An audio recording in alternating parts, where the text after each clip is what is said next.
8 साल का एक बच्चा 1 रुपए का सिक्का मुट्ठी में लेकर एक दुकान पर जाकर पूछने लगा, क्या आपकी दुकान में ईश्वर मिलेंगे?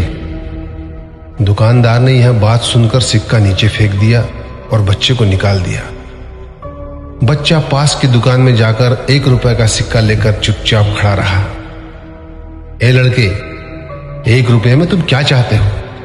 मुझे ईश्वर चाहिए, आपकी दुकान में है? दूसरे दुकानदार ने भी भगा दिया, लेकिन उस अबोध बालक ने हार नहीं मानी। एक दुकान से दूसरी दुकान, दूसरी से तीसरी, ऐसा करते करते कुल 40 दुकानों के चक्कर काटने के बाद एक बूढ़े दुकानदार के पास पहुंचा। उस बूढ़े दुकानदार ने पूछा, तुम ईश्वर को क्यों खरीदना चाहते हो? क्या करोगे ईश्वर लेकर? पहली बार एक दुकानदार के मुंह से यह प्रश्न सुनकर बच्चे के चेहरे पर आशा की किरणें लहराई। लगता है इसी दुकान पर ही ईश्वर मिलेंगे।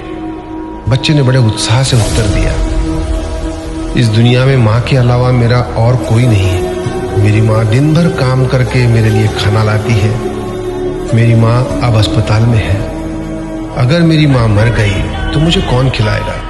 डॉक्टर ने कहा है कि अब सिर्फ ईश्वर ही तुम्हारी माँ को बचा सकते हैं। क्या आपकी दुकान में ईश्वर मिलेंगे? हाँ मिलेंगे। कितने पैसे हैं तुम्हारे पास? सिर्फ 1 रुपया।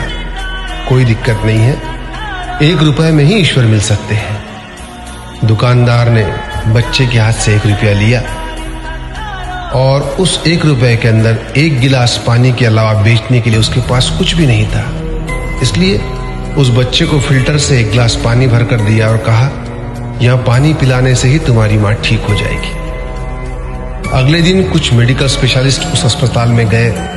बच्चे की मां का ऑपरेशन हुआ और बहुत जल्दी ही वह स्वस्थ हो गई। डिस्चार्ज के कागज पर अस्पताल का बिल देखकर उस महिला के होश उड़ गए। डॉक्टर ने उन्हें आश्वासन देकर कहा, टेंशन की कोई बात नहीं है। एक वृद्ध सज्जन ने आपके सारे बिल चुका दिए हैं, साथ में एक चिट्ठी भी दी है। महिला चिट्ठी खोलकर पढ़ने लगी।